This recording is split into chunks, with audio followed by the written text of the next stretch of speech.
Proverbs 12 and 16. The vexation of a fool is known at once, but the prudent ignores an insult.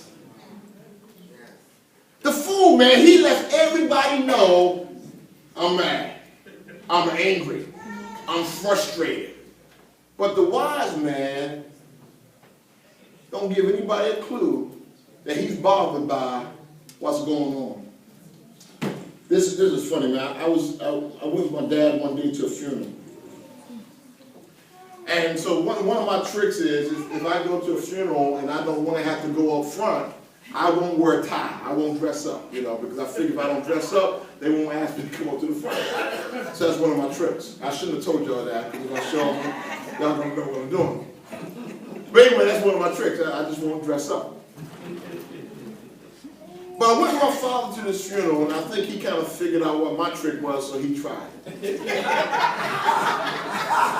So we were down in North Carolina, and they called my father. He didn't ask to go down to the front.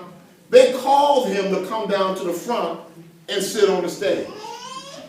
All right? And so I stayed in my seat back, and he went on up to the front. We didn't go to North Carolina to attend this funeral. Amen. We just happened to be there, and their family members, so we just went. So my father gets on the stage, he's sitting there, he wasn't dressed up, and he didn't have a Bible or nothing. And the preacher who invited him down to the stage who saw him with no towel on when he called him down. Y'all can tell I still got feelings about this. Both of y'all need some therapy. I still got feelings about this. I'm trying to hold my anger right now. So, but they called my father down, and my father's sitting on the stage. I wish I could demonstrate how he was just sitting on the stage. He just cool. He didn't have a care in the world. This preacher started talking about, them preachers come up from down the road, up the road, come on down here. They don't be wearing no ties. They don't carry no Bibles with them. My father was the only one on that stage who did not have a tie on and who did not have a Bible. But y'all should have saw my father. He's sitting there, he just smiling like he had a clue in the world. He was not vexed. He was not bothered. Now I'm in the back. I am fuming. I'm like, please don't call me up to give words, because I'm going to have some words for the other day. But I don't like what I got to say today. But my father, he showed no emotion. He was not disturbed at all. And when I got outside, I had to say, I said, Daddy, you didn't know those people was talking about you? He's like, what?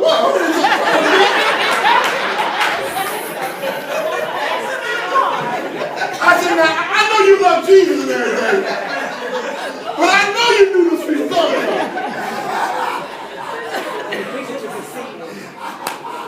Are you tracking with me? But you know what?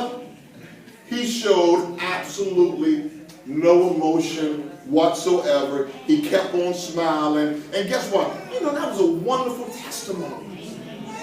That in the midst of that hostile environment, he never stopped smiling. He never got out of character. Now me, that was a couple of years ago. I still had some growing to do. Because I didn't want to talk to nobody in the parking lot. I was like, let's get out of here. But that's wisdom. Oh, let me tell you about another situation. I'm not here just to glorify my father, but I want you to understand this whole thing about anger, and we need these demonstrations. We were at a funeral. There's something about going to funerals, I told you.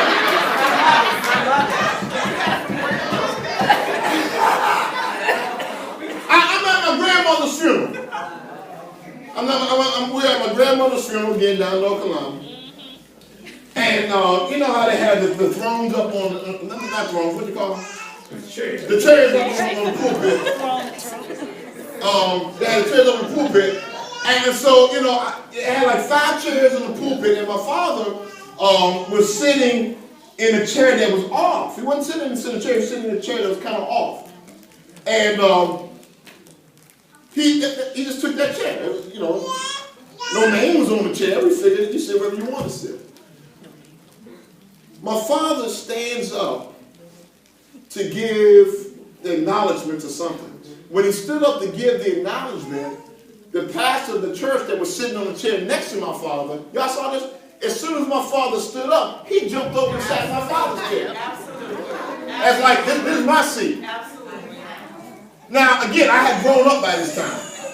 But there was still a little bit on the inside of me where I was a little bothered by that. But let me tell you, my father never showed any emotion whatsoever.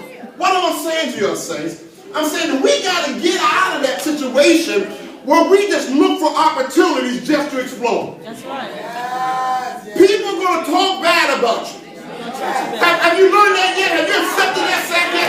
That there are going to be people that are going to talk bad about you. Have you learned the fact yet that there are going to be people that are going to do you dirty sometimes?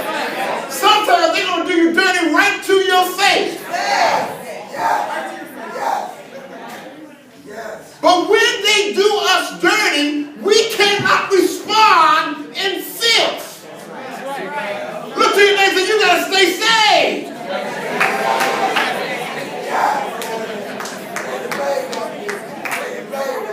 Now listen, staying saved is more than a declaration we make on Sunday.